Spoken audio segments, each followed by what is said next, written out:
Hello বন্ধুরা, নমস্কার সবাইকে। সবাইকে আমার ভালোবাসা। আজকাল দেখলাম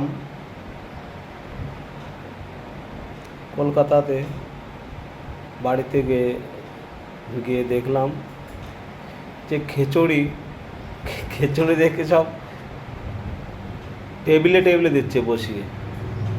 কেউ খাচ্ছে না, কেউ খাচ্ছে না।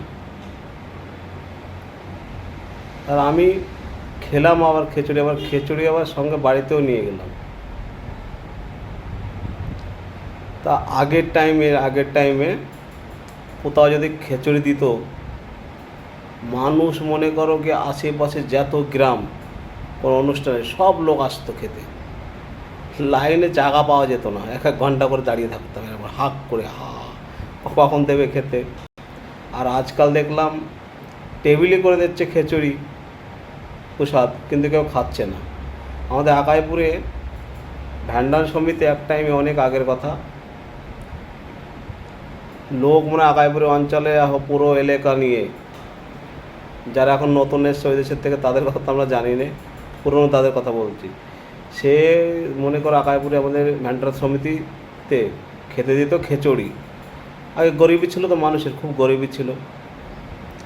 তো গরিবীর টাইমে লোকে যখন খিচুড়ি দিত, কালী পুজোর সময় দিত মনে হয়, তো সেই সময় লাখো লোক লাইন দিয়ে বসতো। আর লোকে সব আমরা দাঁড়িয়ে থাকতাম, কখন দেবে খিচুড়ি, কখন খাবো। একটা আনন্দই ছিল আলাদা। আর এখন বসিয়ে দিচ্ছে সব খিচুড়ি। খিচুড়ি পছন্দ না কেন, কেন গো? পুরোনো কথা, কিন্তু জিনিসগুলো মনে রাখতে হবে সব। এখন না খায় না, এখন আর কেউ গরিব নেই, আর কেউ খিচুড়ি খাচ্ছে না।